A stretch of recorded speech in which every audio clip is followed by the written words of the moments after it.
Guys, I gotta be honest with you.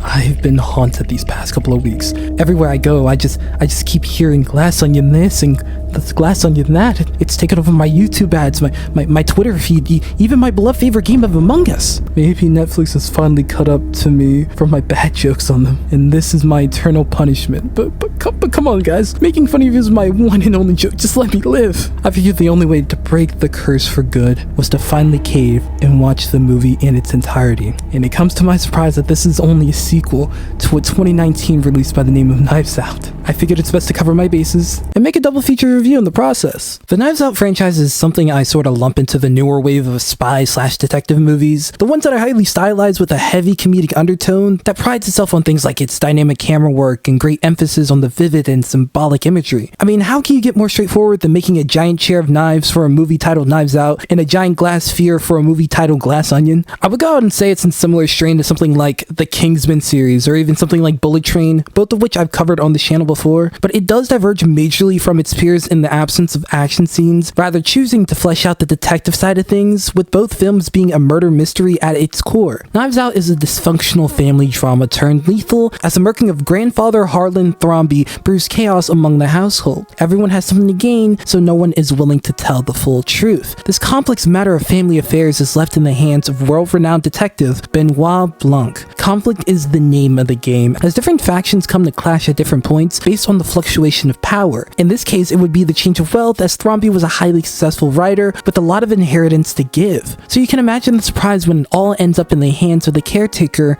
Marta. I kid you not, everyone goes against everyone in this movie as the pressure intensifies from the high monetary stakes. We start off with a battle between Detective Blanc and Marta, who were initially led to believe murked Thrombey herself after accidentally injecting him with the wrong substance. Out of care for his caretaker, Thrombey gave her a set of instructions on how to eliminate suspicion of her, then offed himself to make it look like self-deletion and nothing more. Blanc notes Marta as an important piece of the puzzle, so we sort of get this Death Note sort of chase between Marta and the ghost of Thrombey versus Detective Blanc. Kind of expected him to say 10% certainty of being Kira at some point. These clashes do not settle down as we move forward, as it quickly turns into Marta versus the Thrombeys versus the Thrombeys, Marta and one of the Thrombeys versus the other Thrombeys, Marta and Blanc versus the real culprit. It's a quite immersive story that has you going back and forth, as what we think we know can always be shifted with just a little bit more context added, which is why I love and view this as a proper homage to the classic genre of mystery. The protagonist of Knives Out is Benoit Blanc, being portrayed as this vague, hard-to-read detective at first. Time goes on following this case, and it shows more of his underlying humorous nature and his genuine compassion towards those he deems as good and innocent. And while his characterization gives way to a captivating lead, his delivery is, it's definitely something. You see, Blanc is played by Daniel Craig, an English actor, while Benoit Blanc is supposed to be a southerner from the United States. You see where I'm getting at here? Don't get me wrong, English accents have definitely fooled me before. It took me 2.5 seasons of All-American for me to realize that Spencer James from Crenshaw was actually Daniel Urza from Birmingham, United Kingdom. But that rough southern twist came off as kind of off when I first heard Craig. It's not terribly offensive or anything. He has attempted a southern accent in previous work. Many don't even hear it being off in the first place, and if you do, you kind of get used to it over time. But it does leave this sort of auditory, uncanny valley-like effect to the people that can hear it, in which we know what he's trying to portray, yet it just mentally feels off, even discouraging some people from watching the movie in its entirety. I personally think the use of an accent may be implemented to subconsciously separate the morally limited characters from the noble in the viewer's mind, with people like Marta and Blanc having one, and the Thrombeys not. This even gets semi-confirmed, as this is even a trend we still find in Glass Onion. While this explanation does bring up the question of why Craig does not just use his natural English accent, I would also like to point out just how much this movie values archetypal absurdity. Again, this movie has parallels to other films like The Kingsman, in which they are honoring yet almost giving a parody to the genre. Like, the movie isn't completely stringent. Those comedic aspect gives way to decisions like the exaggerated cliches of an incredibly incompetent husband and a pretty aggressive wife, or the obscure traits of a girl throwing up every time she lies, or the oddity of an ancient silent grandma just chilling in the cut of the entire movie. Craig having this accent is just funny, okay? And I don't know why I'm defending it so hard.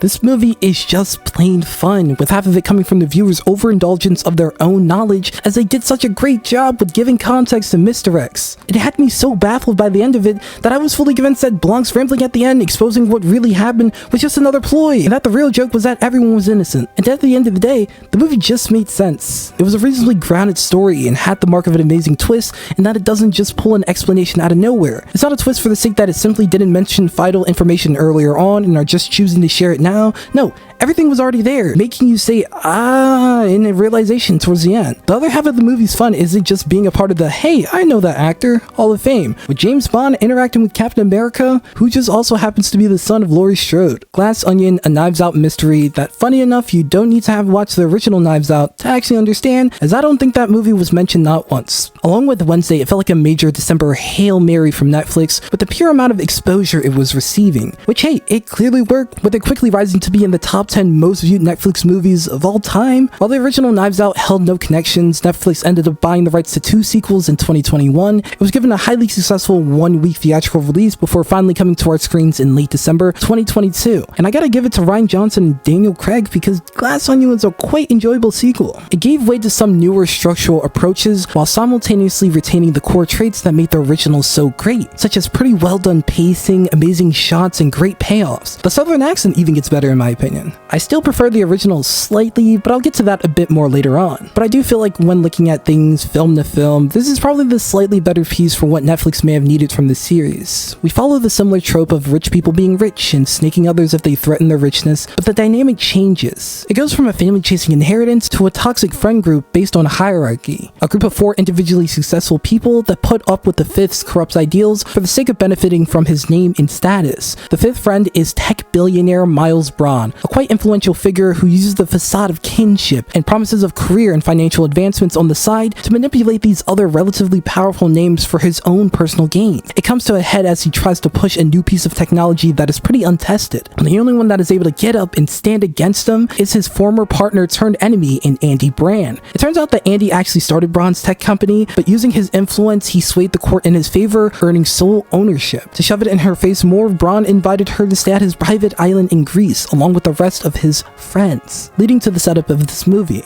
The main case is given to us in a different approach here, with instead of being directly confronted with it, we take some time warming up and building motives first. I don't think we even see our first murking until like halfway into the movie, after several different shots of people being sneaky and having very discouraged looks on their faces. It doesn't take too deep of a watch into this movie for you to see that the absurdity meter has been increased by a quite noticeable amount, with a more unique shooting location, a bigger reliance on comedy from the stereotypically idiotic characters, and introductions to more out there technology that even furthers the Kingsman comparisons for me. It's not this immense detractor that makes me lose all focus and takes me out the movie completely, because escalation in itself isn't bad. It's just that this escalation gives way to my biggest and really only major criticism of the film itself, in that it leads to the story being less airtight in order to create tension, and I don't really like that. Like when your movie's resolution hinges on a bullet that is just barely blocked from murking someone due to a book being in a way, maybe that should be pulled out for the final cut. I guess I wouldn't have had such a problem with these coincidences and sometimes major leaps in assumptions if the movie didn't already establish its semi-groundness, working with only hints of the strange dashed in. What's craziest of it all is that I think what I least like about this movie is one of the contributing factors that lead to such a great reveal at the end. It turns out that Andy was murked before the movie even started, and the person that had been walking around and pretending to be her was actually Andy's twin sister, who teamed up with Blanc to track down the person who murked her sister. The general confusion from a quite wacky story, along with a bunch of suspicious characters and the potential high expectations of a huge twist if you've seen the first movie, makes the closing monologue about how stupid and simple the case turned out to be hit even harder, because the answer was simple: the rich dude being rich and snaking someone that threatens their richness, with them getting caught because he's an idiot. Knives Out and Glass Onion respectively are great watches, and it looks like the social media peer pressure ended up working this time. If you guys made it this far, I would ask if you guys please like and subscribe to the channel. It only takes 2 seconds, but it would mean the world to me. Peace.